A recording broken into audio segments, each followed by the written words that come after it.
Assalamualaikum warahmatullahi wabarakatuh. Perkenalkan, nama saya Muhammad Hidamuddin. Saya prodi PJKR dan kebetulan ngajar di IKIP Budi Utomo Malang.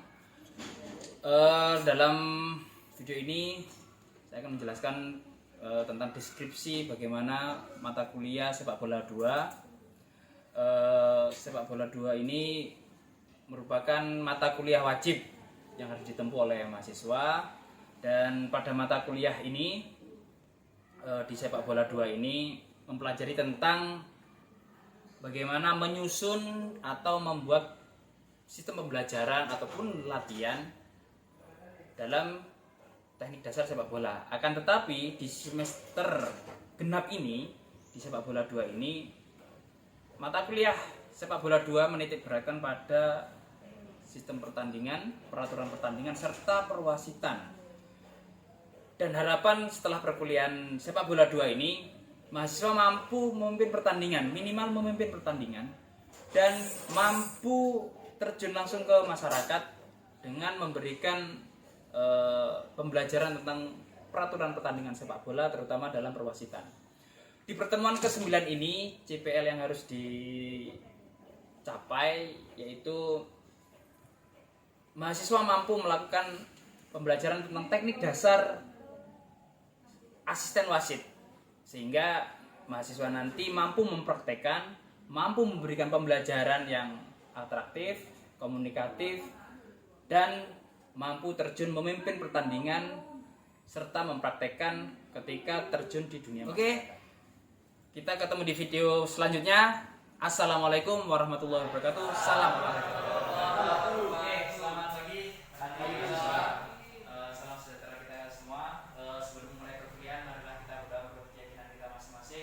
Agar di perkuliahan ini mendapatkan ilmu yang bermanfaat. Berdoa dipersilahkan.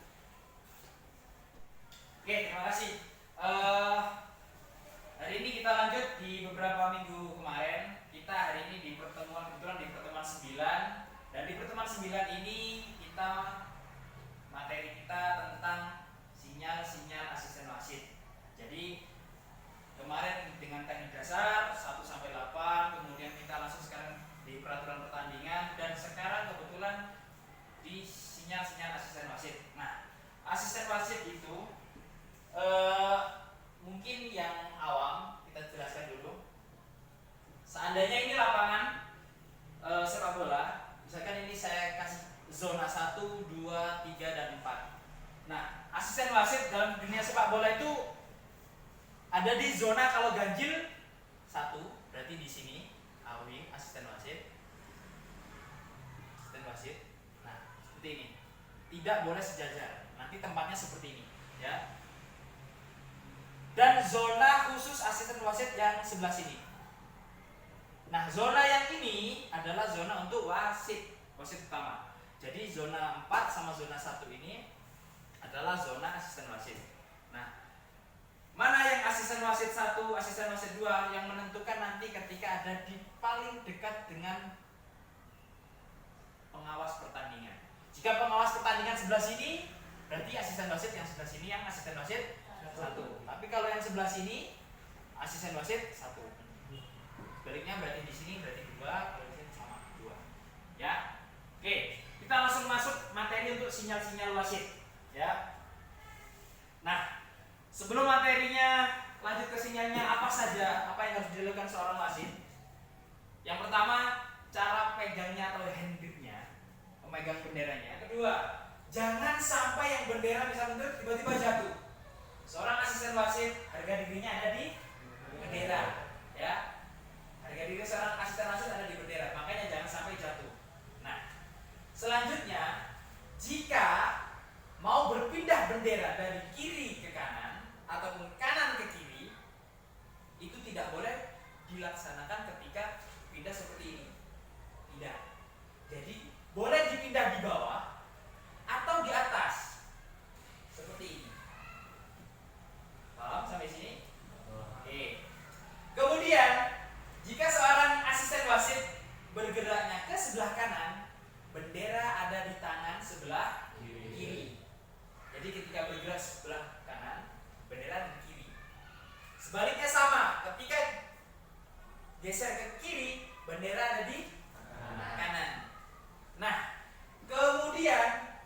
wasit itu, asisten wasit itu berada di pas garis, apa di dalam garis atau di luar. Ya.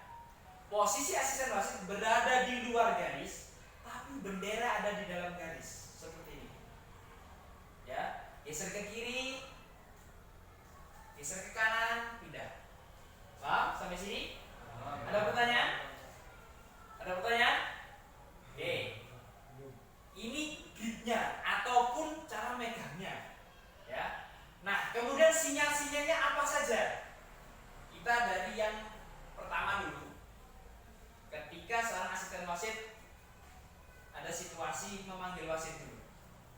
Caranya cukup diangkat wasit karena pakai earphone. Tapi minimal diangkat dulu, panggil wasit sampai wasit utama melihat. Ya, misalkan terjadi sesuatu, angkat wasit seperti ini, angkat dulu, geser. Ya, datang baru diturunkan komunikasi. Wasit di sana terjadi ini. Komunikasinya seperti itu untuk panggil wasit. Ingat ya, angkat bendera, panggil. Ya. Oke. Pak, bagaimana kalau ragu-ragu tadi? Misalkan itu kayak tendangan pojok, tapi kok menurut wasit sana tendangan gawang. Nah, ingat, kalau ragu-ragu, ingat seorang wasit maupun asisten wasit itu harus mempunyai pedoman wait and see. Lihat, tunggu. Gitu. Dilihat dulu, ditunggu dulu keputusan karena kita seorang asisten. Kita hanya membantu dari wasit. Caranya bagaimana? Misalkan itu, saya ragu. Angkat dulu sampai ada sinyal dari wasit utama. Misalkan wasit utama menunjuk tendangan gawang, turun tendangan gawang.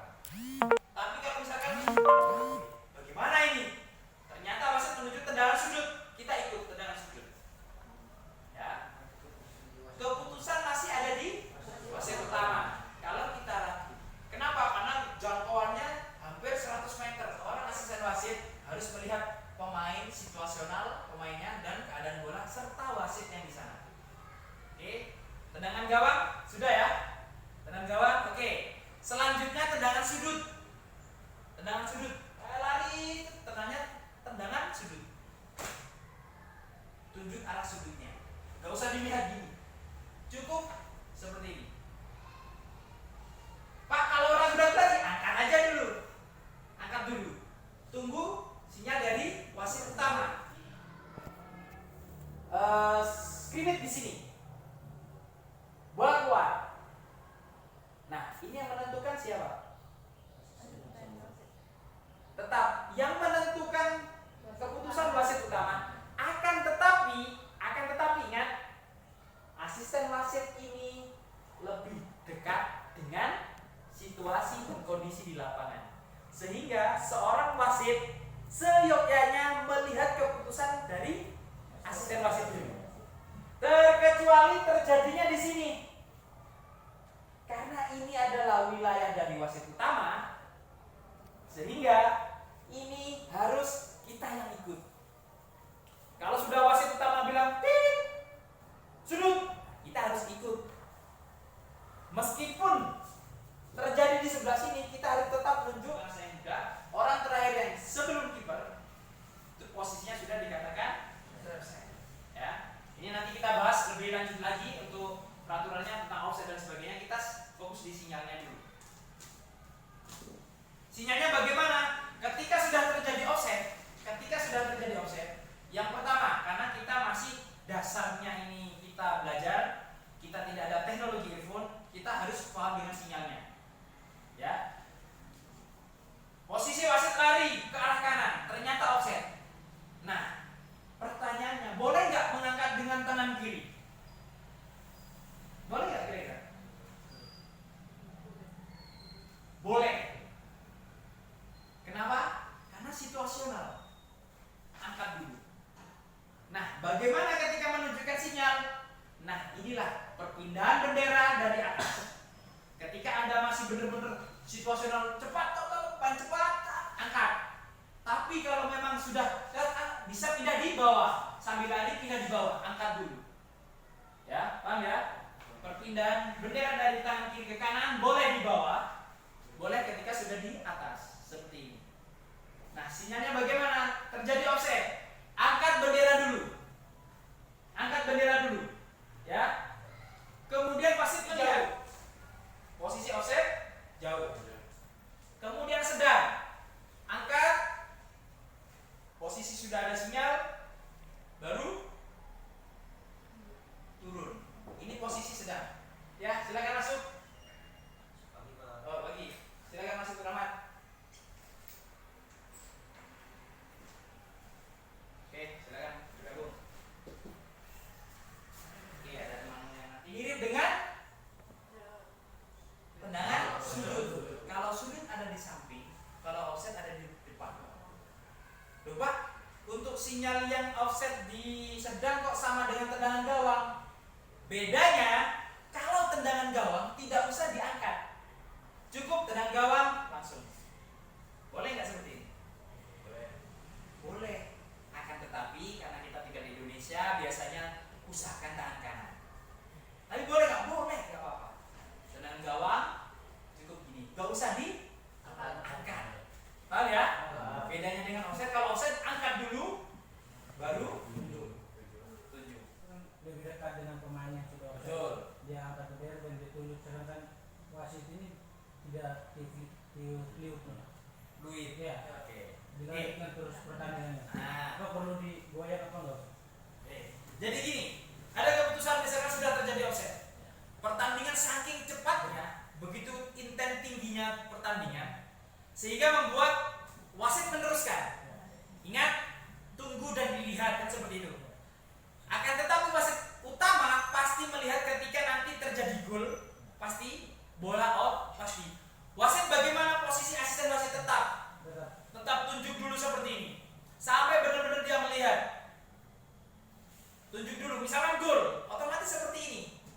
Nah, banyak pemain protes pasti dulu. Itu tadi tetap offset, baru dijelaskan. Offset turun, wasit boleh panggil seperti ini. Wasit datang, kita jelaskan. Hanya pelanggaran biasa ataupun profesional foul. Ya, oke, kalau pelanggaran satu, ciri sinyal untuk akan memberikan tendangan bebas bagi yang dilanggar. Kita tinggal memberikan sinyal terjadi pelanggaran. Nah, tugasnya asisten wasit bukan tugas utamanya bukan menunjukkan ini pelanggaran apa. Kiri, turun, ya. Pelanggaran arah bola, ya kan arah bola.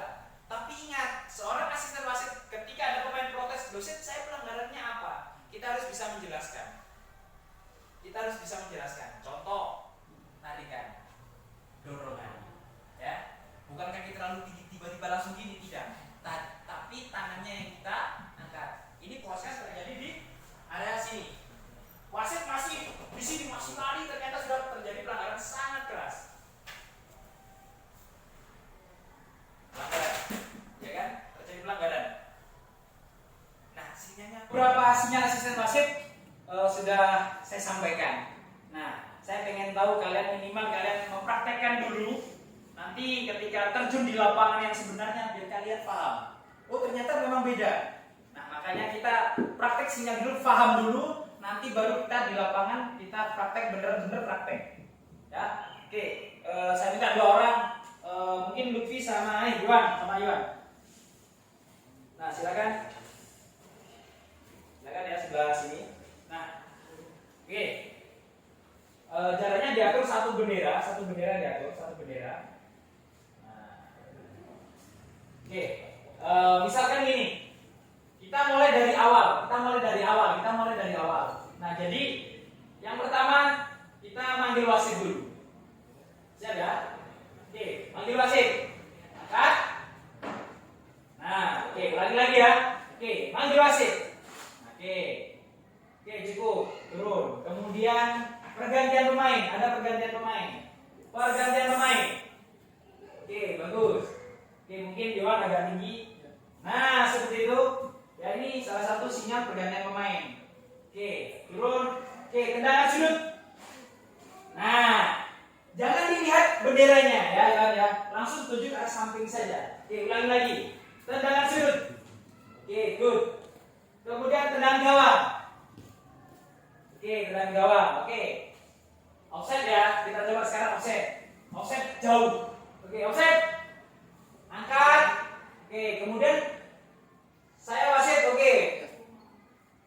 Arahnya jauh. Nah, oke, jauh. Oke, turun. Lagi offset. Sedang. Oke, turun. Offset. Dekat. Nah, kurang turun. Oke, cukup. Dekat. Kemudian pelanggaran. Pelanggaran kaki terlalu tinggi. Oke, pelanggaran dulu. Oke, kaki terlalu tinggi. Oke, bagus. Arah bolanya ke kanan. Nah, ke kanan. Paham? Oke, lagi. Pelanggaran kaki terlalu tinggi, arah bolanya ke kanan ya. Oke, lanjut. Yuk, pelanggaran. Oke. Nah, yang perlu diperhatikan karena kita nggak pakai earphone, posisi wasit kan jauh. Usahakan ketika membawa bendera ini terdengar. Tahu ya? Usahakan benar-benar terdengar. Seperti ini. Ya, paham ya? Oke. Pelanggaran ya. Pelanggaran kaki terlalu tinggi, arah bolanya sekarang ke kiri. Ya. Oke, siap. 1 2 3. Oke. Arahnya ke kiri. Oke, bagus. Oke, sampai sini teman-teman ada pertanyaan? Mungkin ada yang mau coba lagi ya? Coba. Oke, terima kasih Lutfi. Sama Iwan, coba Mario sama Eka. Mario sama Eka. Mario. Ya. Minimal kalian paham dulu sinyal-sinyalnya ya. Nanti yang lain sama bagian untuk praktek. Ya. Oke. Tendangan gawang. Oke, turun. Tendangan sudut. Oke, turun. Panggil wasit. Oke, kemudian offset jauh. Nah, ini Mario. Angkat dulu, baru memberikan sinyal bahwasanya offsetnya jauh. Oke, kita ulang lagi. Offset jauh. Nah, Mario nggak perlu digoyang. Karena pertemuan hari ini dari materi tentang sinyal-sinyal asisten wasit, saya kira cukup. Nah, kemudian mungkin kita pertemuan berikutnya kita langsung terjun ke lapangan dengan situasional di lapangan yang sebenarnya. Ya, kalian harus siapkan itu. Yang pasti nanti kita bantu dengan wasit utama. Nanti kalian fokusnya di asisten wasit dulu. Kemudian situasionalnya bagaimana teman-teman nanti ada yang bermain, dan harapan Manijok kalian paham tentang sinyal asisten. Oke. Untuk tugasnya, nah tugas kalian cukup mudah. Nanti kalian silahkan membuat analisa pertandingan, tetapi bukan pertandingannya, tapi asisten wasitnya. Dalam satu pertandingan itu silahkan kalian membuat sebuah ringkasan, sebuah analisa tentang asisten wasit, tentang kepemimpinannya. Kemudian sinyal-sinyalnya, misalkan di menit 16 seharusnya offset, di menit 20 seharusnya itu handsball Pak. Ditulis saja seluruh kejadian itu, dan itu nanti buat laporan tugas di pertemuan ke-9 ini. Oke, ada pertanyaan? Silakan. Ada pertanyaan? Gak ada? Oke, terima kasih. Perkuliahan hari ini saya rasa cukup. Kita ketemu minggu depan di lapangan untuk mengakhiri perkuliahan. Marilah kita berdoa menurut keyakinan kita masing-masing agar perkuliahan hari ini bermanfaat buat kita semua. Berdoa menurut keyakinan kita masing-masing. Berdoa dipersilakan.